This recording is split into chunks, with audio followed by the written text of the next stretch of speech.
Hi everyone, welcome back to my channel. Thanks very much for stopping by. So today's video I'm going to be talking about foundation. For me this is something I've really struggled with, so I thought I would take it back to basics and would talk through foundation. I might do this as a little series because I think it might be quite useful, but we'll just see what happens. So today I want to talk about actual types of foundation and coverage. So you'll know, you walk into the high street drugstore, pharmacy, and you walk into the department stores, and there are so many makeup brands out there, all offering you a range of different products. I'm just grabbing all of my different things that I've got. And some of these are epic fails that I've bought over the years that I've kept just for, I was going through them and I thought, no, I'll keep them for this video. So, the first thing you need to know about foundations is the coverage. When you're going to look for a new foundation, you need to know what sort of coverage you want. So there's light, medium or full coverage. So light is, it really just evens out your skin tone slightly, but you can still see your skin underneath. Medium's a bit heavier than that, so it will cover a bit more of your imperfections, and full coverage is basically, it's supposed to give you a complete blank canvas. But when you go full coverage, you really have to add on like your bronzer, your blusher and things like that to add dimension back into your face. Whereas with light and medium coverage, you only need to do a little bit of work just to add, like I say, that bit of colour into your face again. The next thing to be aware of is your skin type. You could be oily, you could be normal oily, you could be normal dry, you could be a combination of all three, you could have dry skin, you could have really dry skin. Regardless of what skin type you have, really, in order to get your best base on when you're putting your foundation or whatever on, you need to have a really good skincare routine even that helps with those problematic areas. So for me, I've got dry skin, so I make sure I use products in my skincare routine that are really moisturising and hydrating. I'm getting over a cold still, so if I'm sound a bit croaky, that's why. So then from there, you then need to think about your skin's undertone. I'm completely barefaced here so that you can see all of my imperfections. In order to determine your skin tone, you need to look in the mirror and see what colour you can see on your actual skin. So it's not whether it's got lots of pigmentation through it, it's your actual skin. And sometimes looking at your arm can also help that, because you'll not be distracted with your imperfections on your face and you'll focus on those rather than looking for your skin tone. From there, going back to your skin type, you'll then need to look at foundations that will help your skin type. So for me, a lot of the time I use light to medium coverage because I don't need that full coverage. I'm quite lucky. So I've got a selection of foundations here, well, including like BB creams.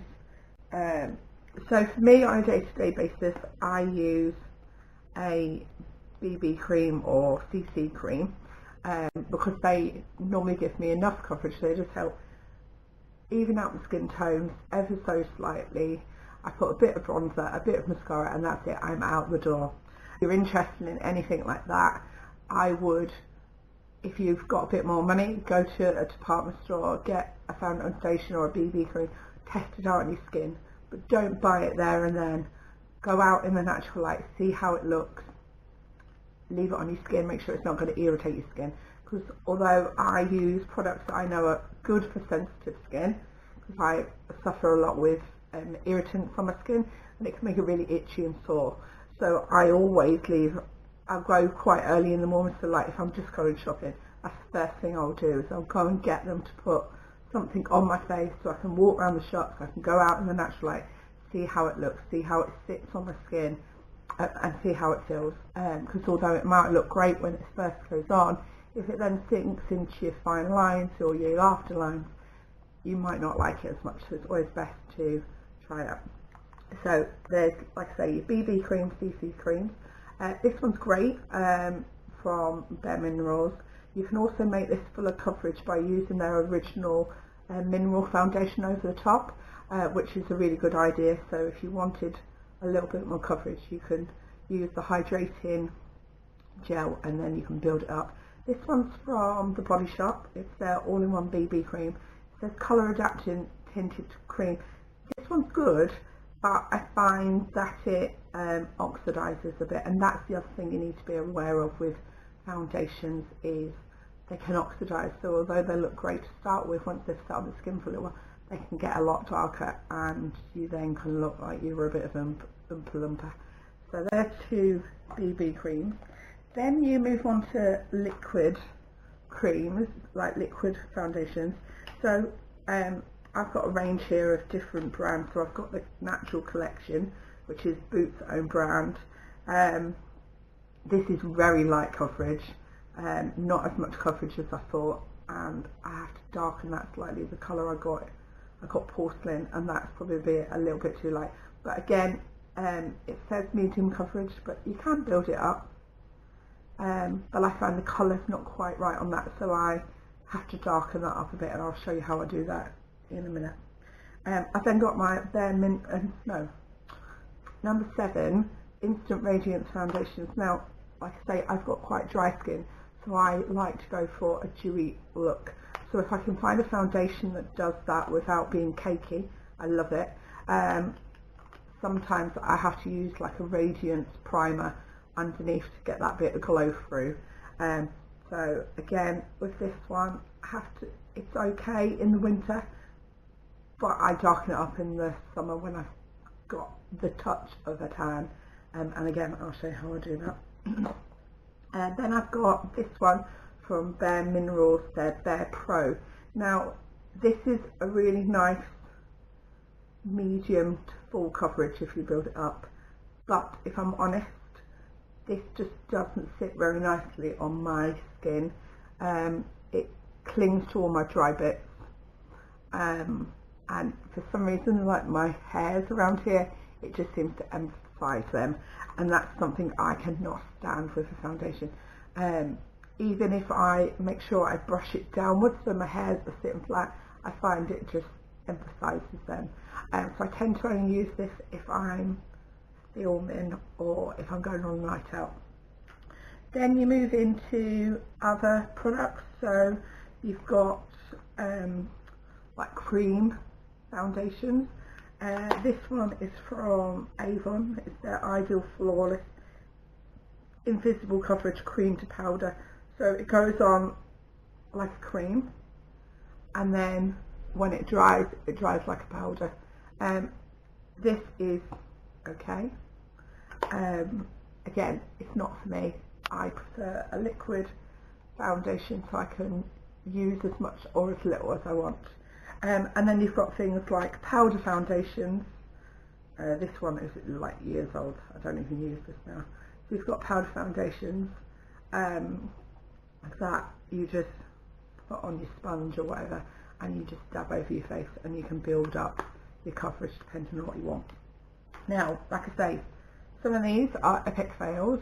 Some of them work, and I like the way they sit on my skin, but I've got the wrong colour, and that's something we can all do too often, especially in like Boots or Superdrug, because you can't really colour test as much.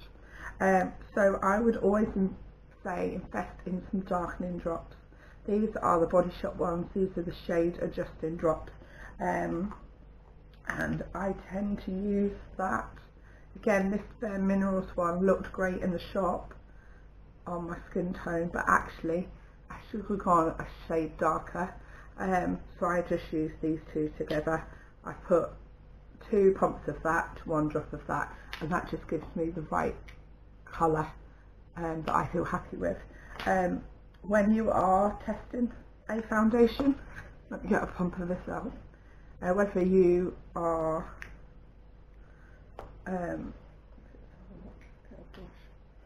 You want to always test it down your neck, so from you here on your cheek down onto your neck, because you want to match your foundation to match the rest of your skin, and if you can, you want to take it right down onto your chest, because you'll find that your face and here are a different colour, so you want to try and get the best match.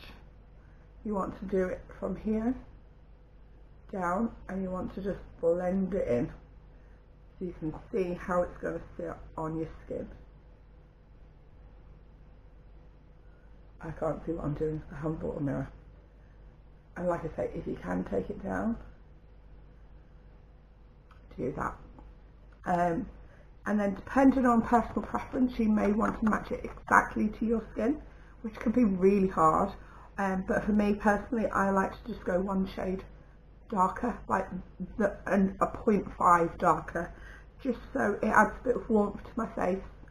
And because then when you bronze up, it gives you that nice healthy glow, nice healthy colour without too much work. So that is the basics today of foundation. I hope that was useful. I think I will, in a couple of weeks' time, we'll go through all the different sorts of application tools that you can use for applying your foundation, and what they're good for, what you'd use them for, etc, etc. So have a good day, everyone. I hope this was useful, and I will see you all soon. Bye!